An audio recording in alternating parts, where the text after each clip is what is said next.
Moving to Illinois. Miss Sarah Lincoln stood alone in the little cabin in Pigeon Creek settlement. The room was empty. The bureau, chairs, and stools were gone. The feather beds, quilts, and spinning wheel were gone. Mr. Lincoln's guns were gone. There wasn't even a coonskin cap on a peg.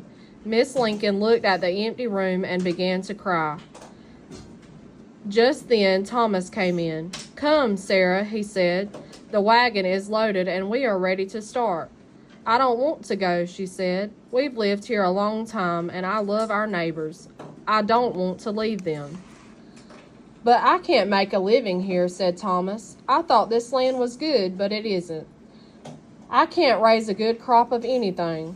"I know, but I hate to leave Indiana," said Sarah. "We'll get rich in Illinois, Sarah.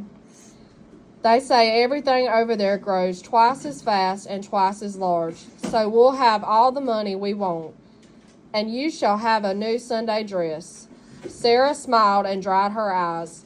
Then she followed Thomas outside. There stood the big wagon, drawn by 4 oxen. It was loaded with furniture, feather beds, quilts, skins, clothing, tools, shovels, saws, and many other things. There was even a plow. There was scarcely room for Miss Lincoln, but she climbed up and sat on the load. Matilda and Sarah Johnson walked by the wagon. They were large and strong and could walk miles and miles without getting tired. Pretty Sarah Lincoln wasn't with them. She had died 2 years before. John Johnson, Dennis Hanks, and Abe Lincoln were young men now, but they went with the family and walked with Mr. Lincoln. At night, they camped in the woods. After supper, they all sat around the campfire and told stories. Mr. Lincoln told Indian stories. He always knew one. Abe told funny stories. He always knew a new one, too. John, Dennis, and Abe took turns watching the fire. This time, Abe didn't burn all the wood in one big blaze. He kept a small fire burning, but no green eyes came nearer and nearer. One day they crossed a small river. It was cold and the river was full of chunks of floating ice. When they reached the other side, they heard a dog barking, and there across the river on the shore they had just left was their own dog. They called him, but the dog was afraid to swim. He was afraid of floating ice. He ran up and down the shore, barking pitifully.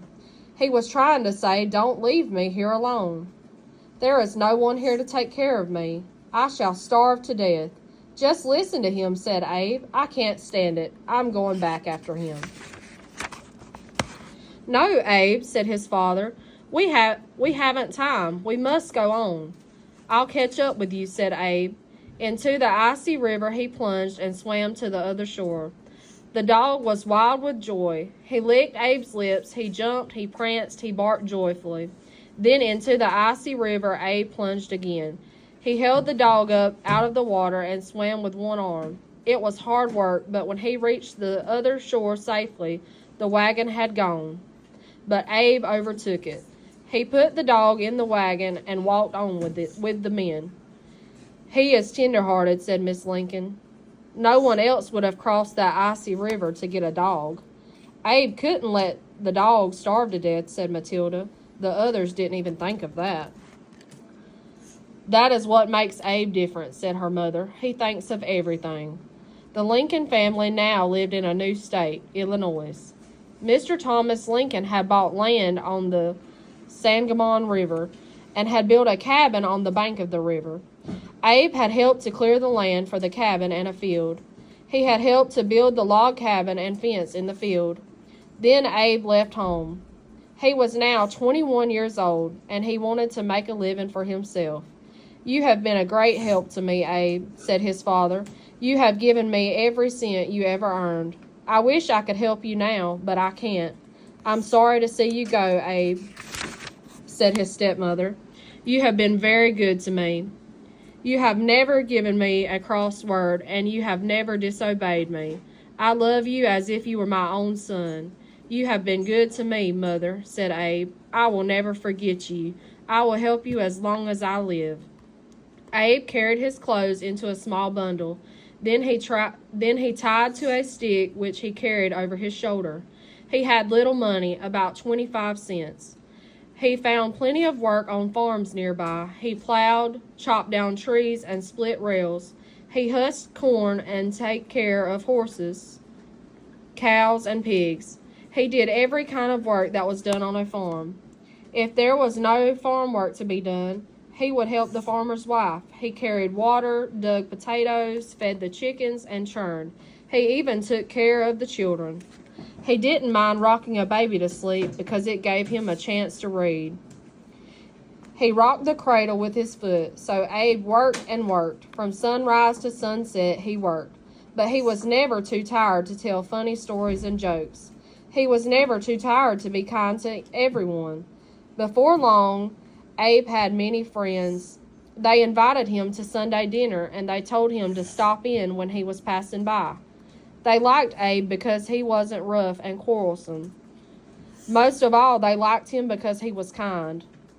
One cold day, Abe saw a man chopping wood. The man was barefooted, and his clothing was old and thin. He was shivering with the cold, and he looked unable to work at all. Abe felt very sorry for this poor man. "How are you this cold day?" he asked. "I'm just about ill," said the man, "but I have to chop this wood. I need shoes." "Give me that axe," said Abe. "You go home and sit by the fire."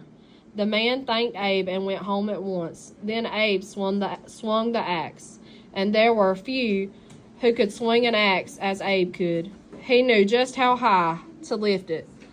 He knew how hard to strike. So it wasn't long until the great pile of wood was chopped. It wasn't long either until the poor old man sold it and bought shoes. And he was devoted to Abe Lincoln as long as he lived.